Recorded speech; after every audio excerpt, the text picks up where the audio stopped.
नमस्कार मेरे प्यारे बच्चों, मैं Rupesh sir super top coaching Sitamarhi से आपका स्वागत करता हूँ। मेरे प्यारे बच्चों, इस वीडियो में मैं आप लोगों के लिए लेके आया हूँ घोष और अघोष, जो हर एग्जाम में हिंदी से पूछा जाता है। जिस भी एग्जाम में हिंदी अगर पूछा जाता है तो उस हिंदी में व्याकरण का टॉपिक है घोष और अघोष पूछा जाता है। तो इन्हीं घोष और अघोष को मैं आप लोगों के बीच एक ट्रिक के माध्यम से पढ़ाने जा रहा हूँ। तो देखिए, मैं जानता हूँ कि घोष और अघोष जो है स्वर यंत्रियों के आधार पर व्यंजन वर्ण दो प्रकार के होते हैं। उसमें एक है घोष और दूसरा है अघोष। तो घोष हम लोग क्या कहते हैं, किसी वर्ग का तीसरा वर्ण, चौथा वर्ण और पांचवा वर्ण और सभी स्वर वर्ण और अंतस्थ व्यंजन य, र, ल, व और ह, यह कहलाता है हमारा घोष। और किसी वर्ग का पहला और दूसरा वर्ण और उष्म व्यंजन त्रास, मूर्धन्य, दंश, ह को छोड़ करके कहलाता है अघोष। तो इन्हीं चीजों को मैं आप लोगों के बीच ट्रिक के माध्यम से पढ़ाने जा रहा हूँ, समझाने जा रहा हूँ। तो देखिए, हम ट्रिक बनाए हुए हैं। नई बहू एक दो दिन चुप रहती है।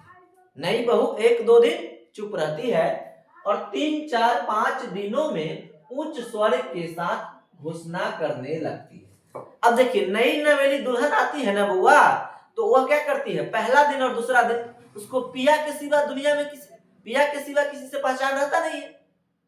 इसीलिए उसको सिर्फ पिया से पहचान रहता है ना, तो चुपचाप से रहती है। लेकिन जब 2 दिनों के बाद उसको घर के सदस्य लोगों से पहचान हो जाती है, तो क्या होता है, उसका मुंह चपर चपर चलने लगता है और चपर चपर वो बोलने लगती है। और फिर क्या करती है, तीसरा दिन, चौथा दिन और पांचवा दिन इतना स्वर के साथ घोषणा करने लगती है, उस स्वर के साथ उसका बोली देखेगा टन टन निकलने लगता है। तो देखिए, उन्हीं चीजों को इस ट्रिक में हम समझाया हुआ है कि नई बहू एक दो दिन चुप रहती है, माने एक दो दिन कुछ घोषणा नहीं करते, माने कि अघोष, कुछ घोषणा ही नहीं करती है, यानी वह हो गया अघोष। देखिए, पहला वर्ण और दूसरा वर्ण, यानी एक दो दिन चुप रहती है, माने कि वह अघोष। और 3, 4, 5 दिनों में, 3, 4, 5 दिनों में देखिए, तीसरा वर्ण, चौथा वर्ण और पांचवा वर्ण क्या हो गया, उच्च स्वर के साथ, यानी स्वर तो सभी स्वर वर्ण के साथ घोषणा करने लगती है, माने कि घोषणे लगती है। इसका अर्थ हो गया घोष। क्या हो गया, घोष। क्या हो गया, घोष। और 2 दिन तक अंदर की आप कुछ नहीं बोला रहता है, जिसके कारण वह अपने अंदर की भड़ास जो है 3, 4, 5 दिनों में खूब बोल करके निकाल देती है। और फिर पियवा के घर को छोड़ करके पांचवा दिन क्या करता है, उसके पापा जो है, पापा की परी को बुला करके ले जाती है अपने घर।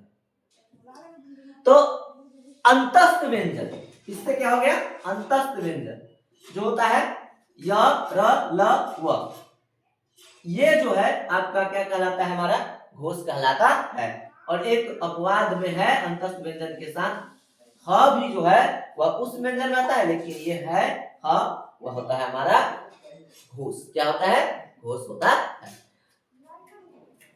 तो इस तरह से हमने समझा कि घोष और अघोष किस तरह से पता करें। तो किसी वर्ग का तीसरा वर्ण, चौथा वर्ण, पांचवा वर्ण और सभी स्वर वर्ण और अंतस्थ व्यंजन के साथ में ह घोष कहलाता है, पहला वर्ण, दूसरा वर्ण और उस व्यंजन ह को छोड़ करके क्या कहलाता है, अघोष कहलाता है। इसी को ट्रिक हम रहे हैं। नई बहू एक दो दिन चुप रहती है, यानी पहला दिन दूसरा दिन कुछ नहीं बोलती, कुछ नहीं घोषणा करती है, इसलिए हो गया अघोष। क्या हो गया, अघोष, पहला वर्ण, दूसरा वर्ण। और 3, 4, 5 दिनों में घोषणा करने लगती है, तो 3, 4, 5 दिनों में क्या करता है, एकदम उसका मुंह चपर चपर चलने लगता है, इसलिए हो गया घोष। और उच्च स्वर के साथ तो सभी स्वर वर्ण हो गया हमारा घोष। और अंदर की भ्रास जो है 2 दिन तक कुछ बोला नहीं रहता है, तो तीसरा, चौथा, पांचवा दिन पूरे अंदर की भ्रास निकालने देने अंतस्थ व्यंजन जो होता है वो हमारा होता है घोष। क्या होता है, घोष। तो इस तरह से हमारा ये टॉपिक समाप्त होता है। जय हिंद।